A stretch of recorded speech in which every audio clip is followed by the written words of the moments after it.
was not so happy being lonely, leaving without you. Then I look up in the sky and you're thinking, what, oh what? Could it be that we have been this way before? I know you don't think that I am trying. Every time you are near, just like me, they long to be close to you. Why do Kamusta mga boss? Welcome sa aking munting channel, Ang Kanta Kwento.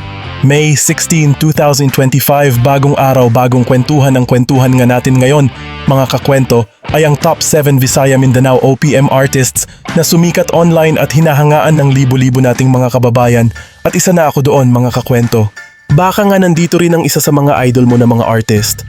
Pero bago tayo tuluyang mag-umpisa, kung bago ka dito sa ating channel, hihingin ko po muna ang inyong like at subscribe bilang suporta. At yung sa ating FB page, pakikomento mo din kakwento kung taga saan ka para malaman ko kung hanggang saan umabot ang kwento natin. Maraming salamat. Masasabi ko nga na ngayong taon ay pinagharian ng Mindanao at Visayas ang mundo ng musika, mapa love song, reggae, rock, maging ang ballad at iba pa. Kaya naman ilalahad ko ang top 7 rank ko sa kanila. Paalala mga kakwento, ang rankings na aking ginawa dito ay base lamang sa aking sariling paghanga sa kanila at batay sa sarili kong panlasa sa musika. Kung hindi kayo sang-ayon, malaya kayong ibigay ang rankings nyo sa ating comment section. Ngayon nga, simulan natin. Top 7, Shaira. Talaga namang si Shaira ay nag-iwan ng mga nakaka-LSS na awitin sa atin at nagbigay karangalan sa rehiyon ng Bangsamoro. Titigan mo, pasawaan mong tignan, nakakagibo pag di nagmamasdan. Kung sumayaw talagang nakakawindang, ang mga galaw niyang nakakaaliw. Pero ang iyong katawan, kitang mo niya malaman. Kung titignan parang manok na kabira, tara ihampas mo pa. Top 6, Era covers. Gustong-gusto ko si Era, hindi dahil kapatid siya ni Charlotte ng Sweet Notes, kundi sa ganda ng kanyang boses at nakakaaliw na performance on stage. If I should stay, I would only be your way.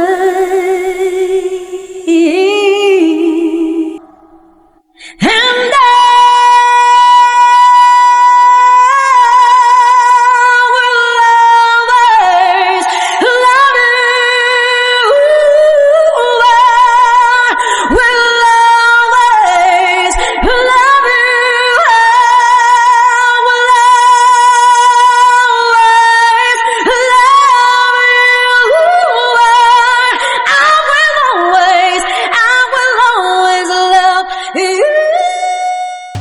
Top 5, Don Petok. Itong mag-asawa ay isa rin sa aking sinusubaybayan sa kanilang mga performance. Sa husay ng kanilang pagpili ng mga i-cover at sobrang nakakakilig sila. Dagdag pa dito na meron na silang sariling kanta na nailabas. Day after day, I must face a world of strangers where I don't belong. I'm not that strong. When there's no getting over that rainbow, when my smallest of dreams won't come true, I can take all the madness the world has to give, but I won't last a day without you. Top 4, Franz Rhythm. Paulit-ulit ko nga pinapakinggan ang mga cover nitong mag-aama. Sobrang nagagandahan ako sa boses ni Chen, sobrang tunog OPM at relaxing. Buhol-buhol ang traffic, kinat ka pa ng jeep, minura pa ng driver at tuloy uminit. Kumukulo na ang dugo mo, problema ay lilipas na lang. Simple lang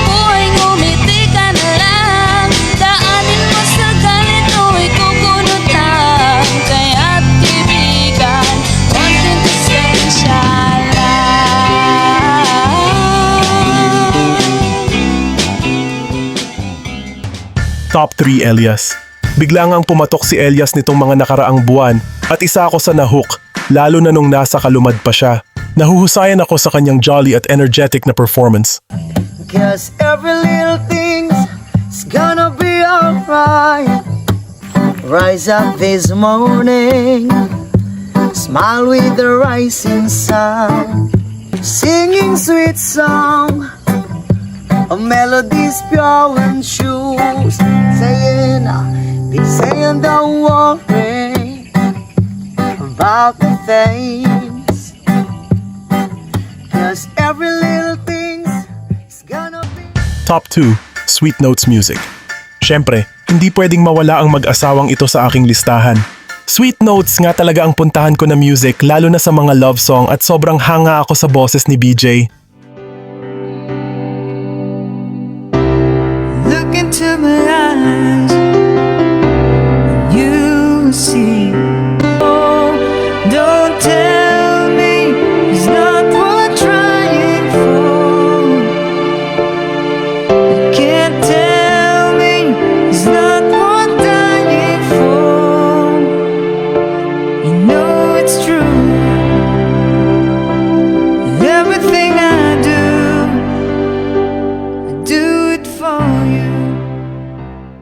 Bago ko ibigay ang ating top 1 muli, kung bago ka dito sa ating channel, hihingin ko po muna ang inyong like at subscribe bilang suporta.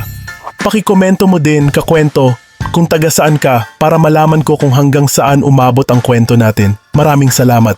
At ang aking top 1 mga kakwento, Mission Souls. Para sa akin, number 1 sila dahil natutuwa ako sa kanila bilang isang buong pamilya, mula ama, ina at mga anak. Sa kanilang disiplina sa musika, pagiging sentro sa Diyos at napakamapagkumbaba na pamilya. Siyempre, ang kanilang talento sa musika. All of my days, I want to praise. Never cease to worship you. Shout to the Lord, all the earth, let us sing. Power and majesty, praise to the King. Oh, your name. Forever I'll love you, forever I'll stand. Nothing compares to the promise I have in you. Kayo ba mga kakwento? Ano masasabi nyo sa aking top 7 Visayas Mindanao artists at kayo ba, ano ang top 7 nyo? Share nyo naman sa amin mga kakwento. Paalala muli, ang aking top 7 ay base lamang sa aking sariling panlasa. Alam kong may ibang hindi sang-ayon dito kaya bukas ang comment section para talakayin natin. Iwasan din ang alam nating makakasakit na komento. Good vibes lamang at tayo'y mga tagahanga lamang. Halika mo at mag-usap-usap tayo sa comment section. Sana, mga kakwento, ay mag-join kayo sa ating membership dito sa ating channel. Ito ay 25 pesos lamang para ma-activate nyo ang mga perks natin, gaya ng ating mga special emoji para sa comment section at early access sa ating mga kwento at marami pang iba. Salamat na agad sa inyo mga kakwento. Salamat sa pagsama sa akin hanggang dito sa dulo ng ating kwento. Ito ang kanta kwento na nagsasabing, mabuhay ang talentong Pilipino,